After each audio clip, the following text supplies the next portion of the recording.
Historically, the U.S. music industry operated within a massive English-only landscape. For decades, foreign-language artists found themselves almost entirely blocked from mainstream American radio. We can see exactly how rare it was to break this barrier by looking at the few exceptions. Over a 30-year span, only 2 Spanish-language tracks truly pierced the bubble: Los Lobos with La Bamba in 1987 and Los Del Rio with Macarena in 1995. For everyone else, the industry presented a strict ultimatum. To achieve massive commercial success in the U.S., Latin artists usually had to dilute their native sound and sing in English, a path taken by Ricky Martin in the late 90s. This divide meant Spanish-language music operated on a parallel track, thriving within its own charts and labels, but rarely allowed to sit at the center of the global pop conversation.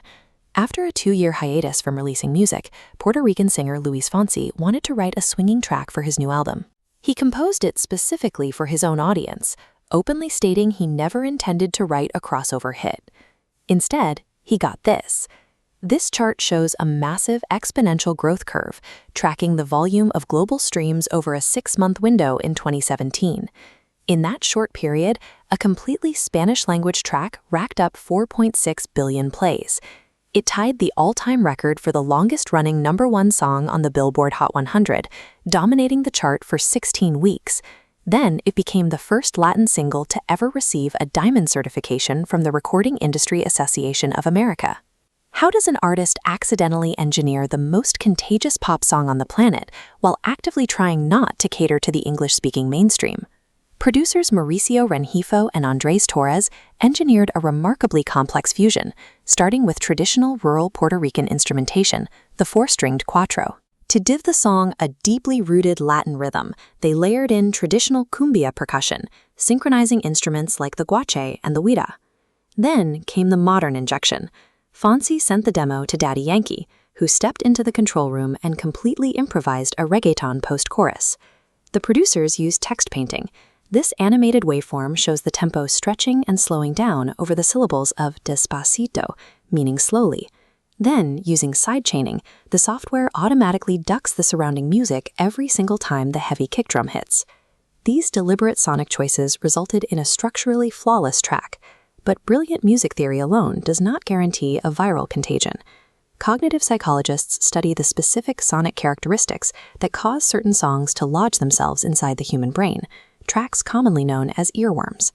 Melodically, Fonsi's vocal delivery doesn't do anything crazy. It relies on a predictable, common contour that makes it incredibly comfortable for the brain to process. That predictable local contour is perfectly balanced by the instrumental track. Fusing a romantic ballad with a reggaeton beat sounds entirely unfamiliar and fresh. When Justin Bieber joined the remix after hearing the song in a Colombian club, he triggered a period of inescapable radio saturation.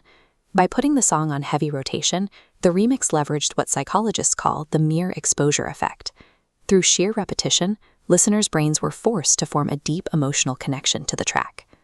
The song's massive spread relied on a new architecture of algorithm-driven platforms. Streaming democratized music consumption. Listeners could directly pull up the songs they wanted, meaning traditional radio gatekeepers could no longer suppress what audiences actually wanted to hear.